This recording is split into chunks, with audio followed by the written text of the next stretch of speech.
Всем привет! Мы продолжаем серию видеороликов под названием «Ретроспектива», где мы с вами рассматриваем старые советские и новодельные российские масштабные модели и их сравниваем с современными китайскими аналогами. Правда, сегодня будет не совсем сравнительный видеообзор, больше мы посмотрим на то, как изменялась технология производства, как улучшалось качество покраски, сборки, детализация масштабной модели, потому что образцы, которые я сегодня покажу, совершенно из разных временных эпох, и, соответственно, у них совершенно разная рыночная стоимость. Герой сегодняшнего видеоролика – автобус марки CAVS. Мы посмотрим на старую модель от бренда Companion, которая выпускалась в городе Краснодар, и свой экземпляр я приобретал под конец 90-х годов, возможно, на начало 2000-х, и уже не помню, дело было очень давно, и у модели не сохранилось штампика с датой изготовления. Кто из вас может определять модели от Компаньона по цветам, по схемам окраски,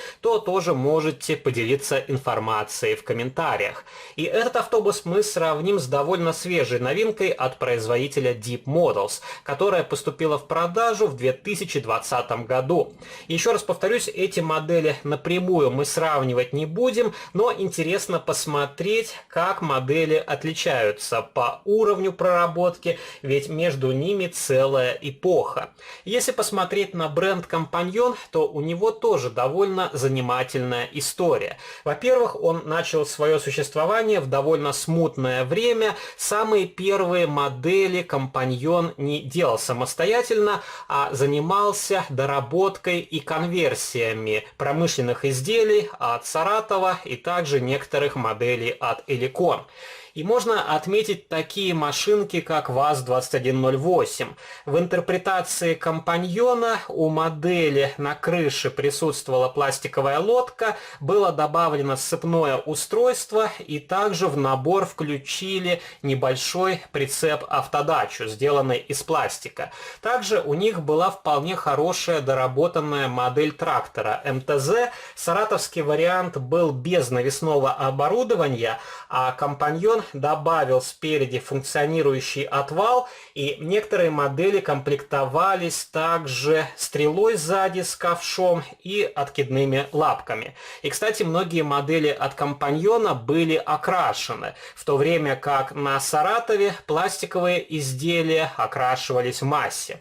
И вы в комментариях можете написать, а какую продукцию Компаньон помните вы. Возможно, у вас есть некоторые масштабные модели, тоже интересно узнать, когда, где и за сколько вы их приобретали. И что вы думаете о современной продукции Deep Models? Стоит ли она заявленных денег и какие недочеты и преимущества вы выделяете у этого бренда? И давайте начнем с упаковки. Если посмотреть на коробочку от Companion, то она довольно пестрая, и, конечно, по современным меркам подобная упаковка вызывает лишь улыбку. Но, возможно, у тех людей, которые застали эту продукцию в 90-х годах, данная коробочка вызовет ностальгические чувства и, возможно, выдавит ностальгическую слезу. На нижней стороне упаковки есть надпись «Сделано в России». И на задней стенке по-английски написано, что стоит поторопиться с приобретением продукции этого бренда, потому что тираж модели ограничен. Тоже получается некий эксклюзив.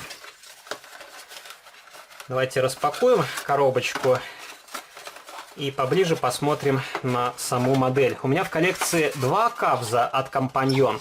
Один с более поздним типом решетки в красном цвете, а вторая модель вот в таком варианте аварийной службы.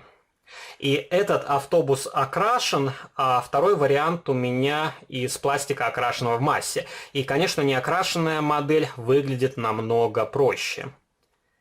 И у этого автобуса очень низкое качество покраски, также очень некачественное сырье, из которого изготовлен данный образец, много заусенцев, также пузырьков воздуха, мутное остекление, в некоторых местах тоже встречаются воздушные пузырьки. Но, тем не менее, модель вполне хорошо передает образ настоящего прототипа. Ходовая часть очень примитивна, она из полупрозрачного пластика, возможно, даже это не пластик, а некая смесь, и данный материал очень мягкий и чем-то напоминает полиэтилен.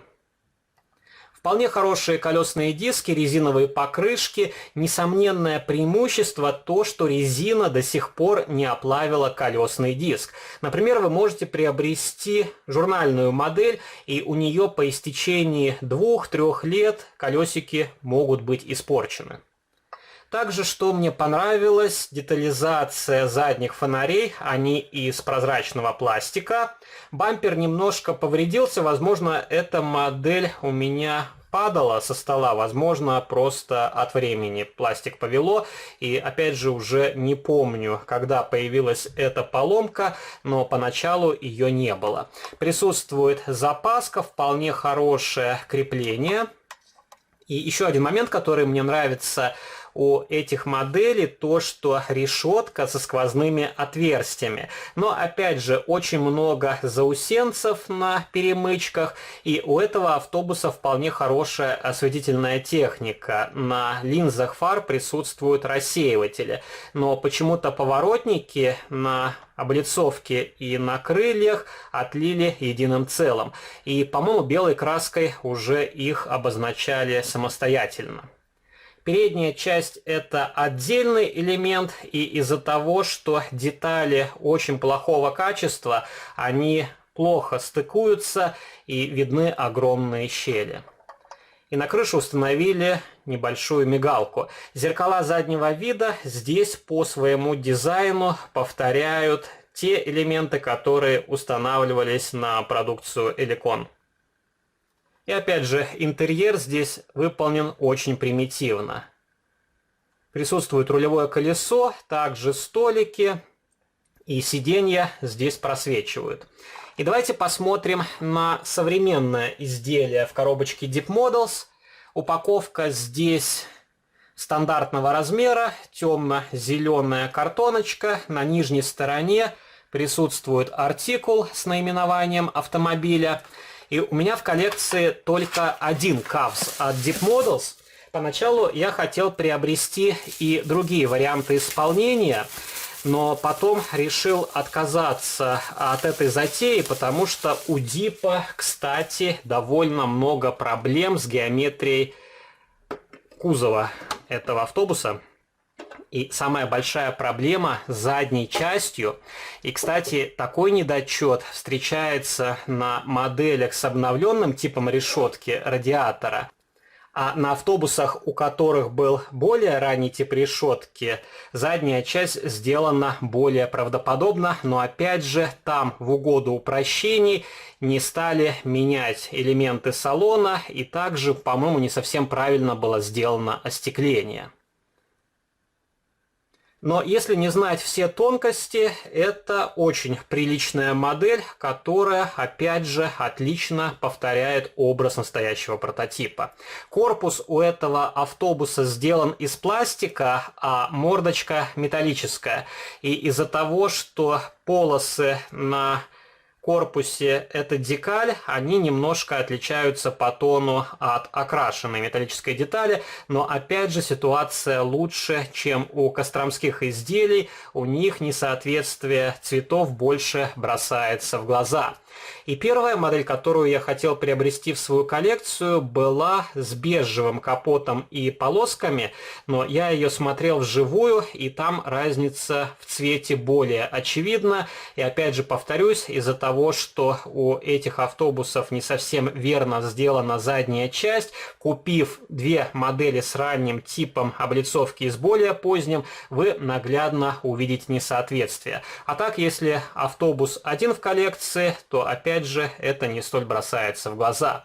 Установили регистрационный номерной знак, также дублер. Хорошо сделана светотехника, хотя опять же ее можно было сделать более выразительно. Прекрасные колесные диски, также вполне нормальные покрышки, и у этого автобуса установлена вездеходная резина. Поворотный передний мост, как и на большинстве грузовиков и автобусах от этого бренда. Хорошо сделана облицовка, симпатичный значок из фототравления. Ободки фар здесь в хроме. Также есть маршрутоуказатель на переднем и боковом стекле. И вы можете посмотреть, как сделан салон. Каждая сиденьица здесь выделена коричневым цветом. Также окрашены серебристой краской поручни. Присутствует потолочное покрытие изнутри. И также виднеются поручни. И, конечно, на эти автобусы была завышенная цена. Опять же, одна из причин, по которой я не стал покупать все варианты в свою коллекцию.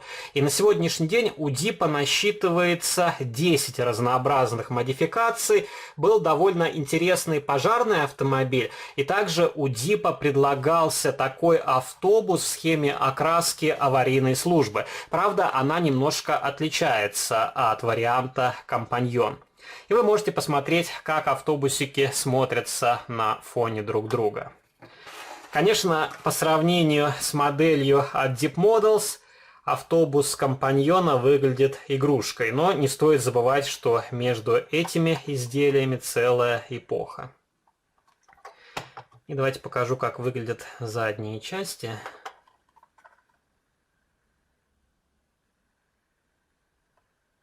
Но у модели от Компаньон лучше сделана геометрия задней части. Опять же повторюсь, у Дипа здесь небольшая недоработка. Вот такие вполне симпатичные масштабные модели, которые при желании вы все еще можете найти в открытой продаже. Правда, на них будет совершенно разная цена, и каждый из вас может выбрать тот экземпляр, который ему больше визуально понравится. Пишите ваши комментарии, что вы думаете о российских масштабных моделях, изготовленных в Китае, также, что вы думаете об автобусах CAVS от Deep Models. Если вам понравился данный видеоролик, не забывайте поддержать его лайком. Вступайте в мои группы в социальных сетях, ВКонтакте и Фейсбуке. Жмите на колокольчик, чтобы не пропустить уведомления о выходе новых видео на этом канале. И можете заглянуть и подписаться на мой второй канал. Там тоже выкладываются видеоролики на масштабные модели из моей коллекции. А на сегодня это все. Пока-пока.